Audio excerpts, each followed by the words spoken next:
Assalamualaikum warahmatullahi wabarakatuh. Yang kami hormati Bapak Gito SPD IMM selaku dosen pengampu mata kuliah Ulumul Hadis serta teman-teman yang saya banggakan. Puji syukur kehadirat Allah Subhanahu wa Ta'ala yang karena rahmat dan karunia-Nya kita semua dapat mengikuti presentasi ini dalam keadaan sehat. Perkenalkan, nama saya Lulu Hanifah. Pada kesempatan kali ini, saya akan bertindak sebagai moderator yang akan memandu jalannya presentasi dari kelompok 3. Teman-teman yang saya hormati, ketika kita mempelajari Islam, tentu kita tidak hanya mengenal Al-Quran sebagai sumber utama ajaran, tetapi juga hadis yang berisi perkataan, perbuatan, serta ketetapan Nabi Muhammad SAW. Melalui hadis inilah, kita dapat memahami lebih dalam bagaimana ajaran Islam dipraktikkan dalam kehidupan sehari-hari. Namun, pernahkah kita bertanya, bagaimana sebenarnya hadis itu berkembang dari masa ke masa? Bagaimana para sahabat menjaga dan meriwayatkannya? Dan bagaimana para ulama kemudian mengumpulkan serta menuliskannya hingga sampai kepada kita saat ini? Pertanyaan-pertanyaan inilah yang menjadi dasar pentingnya kita mempelajari sejarah perkembangan hadis. Karena melalui sejarah tersebut, kita dapat memahami proses panjang dalam menjaga keaslian hadis sebagai salah satu pedoman dalam kehidupan umat Islam. Oleh karena itu teman-teman, pada kesempatan ini, kelompok kami akan menyampaikan pembahasan yang berjudul Sejarah Perkembangan Hadis. Baiklah, sebelum kita masuk ke penjelasan, izinkan saya terlebih dahulu memperkenalkan anggota dari kelompok kami, yaitu di sini ada saya Lulu Hanifah sebagai moderator, Rita Komalasari sebagai pembicara 1, Puji Utami sebagai pembicara 2, kemudian Evi Januari sebagai pembicara 3, Siti Khotimah sebagai pembicara 4, kemudian Nur Dewi Utami sebagai pembicara 5, Bonia sebagai pembicara 6, dan yang terakhir Putri Wulandari sebagai pembicara 7.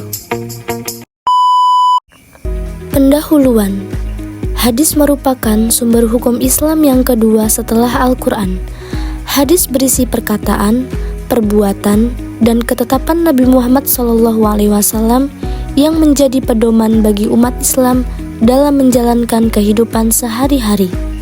Setelah Nabi wafat, para sahabat menyampaikan hadis kepada generasi berikutnya untuk menjaga keaslian hadis agar tidak terjadi kesalahan atau pemalsuan.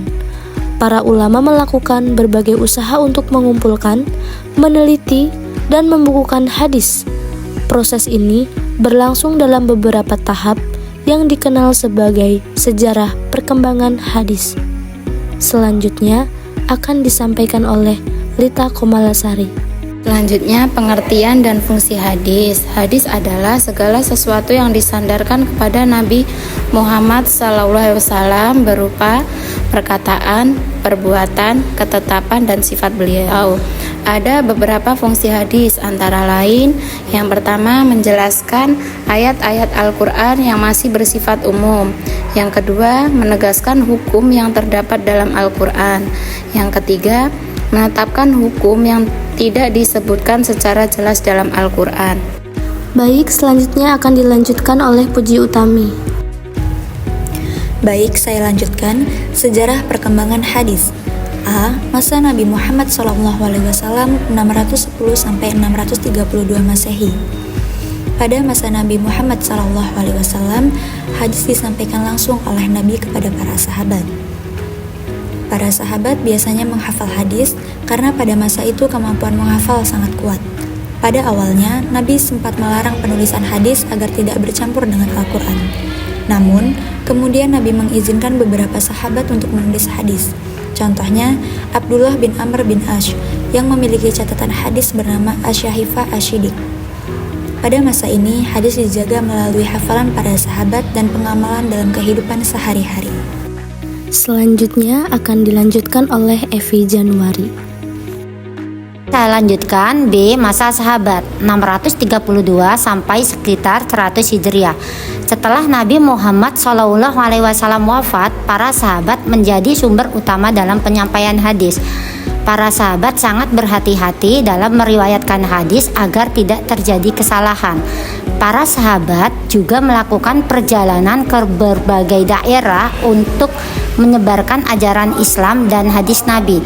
Tokoh sahabat yang banyak meriwayatkan hadis antara lain: yang pertama Abu Hurairah, yang kedua Abdullah bin Umar, yang ketiga Anas bin Malik, yang keempat Aisyah radhiyallahu anha, yang kelima Abdullah bin Abbas. Selanjutnya akan dilanjutkan oleh Siti Khotimah. Baik, selanjutnya C. Masa tabi'in sekitar 100 Hijriah. Tabi'in adalah generasi setelah sahabat yang belajar langsung dari para sahabat. Pada masa ini, wilayah Islam semakin luas sehingga hadis juga tersebar ke berbagai daerah seperti Madinah, Mekah, Kufah, Basrah, dan Syam. Karena banyaknya hadis yang beredar dan mulai muncul hadis palsu, para ulama mulai melakukan penelitian terhadap sanad yang sering disebut rantai periwayatan. D. Masa pembukuan hadis abad ketiga Hijriah. Pada masa pemerintahan Khalifah Umar bin Abdul Aziz, muncul perintah untuk mengumpulkan dan menuliskan hadis secara resmi agar tidak hilang. Beliau memerintahkan para ulama untuk mengumpulkan hadis. Salah satu ulama yang melakukannya adalah Imam Az-Zuhri. Sejak saat itu, hadis mulai dibukukan secara sistematis. Selanjutnya akan dibacakan oleh Nurdewi Utami. Baik, saya lanjutkan. E. Masa penyempurnaan kitab hadis abad ketiga Hijriah. Pada masa ini, para ulama hadis mulai menyusun kitab hadis yang terkenal hingga sekarang. Beberapa kitab hadis terkenal antara lain: 1. Sahih Bukhari disusun oleh Imam Bukhari. 2. Sahih Muslim disusun oleh Imam Muslim. 3. Sunan Abu Dawud. 4. Sunan Tirmizi. 5. Sunan Ibnu Majah. Kitab-kitab ini dikenal sebagai Kutubus Sittah, 6 kitab hadis utama. Para ulama juga mulai mengembangkan ilmu hadis untuk menilai apakah suatu hadis sahih, hasan, atau doif. Nah, setelah kita bahas bersama, selanjutnya kesimpulan yang akan disampaikan oleh Bonia. Kesimpulan, hadis merupakan sumber hukum Islam kedua setelah Al-Quran yang berisi perkataan, perbuatan, dan ketetapan Nabi Muhammad SAW. Sejarah perkembangan hadis melalui beberapa tahap, yaitu 1. Masa Nabi Muhammad, hadis disampaikan langsung oleh Nabi. 2. Masa sahabat, hadis disampaikan dihafal oleh para sahabat.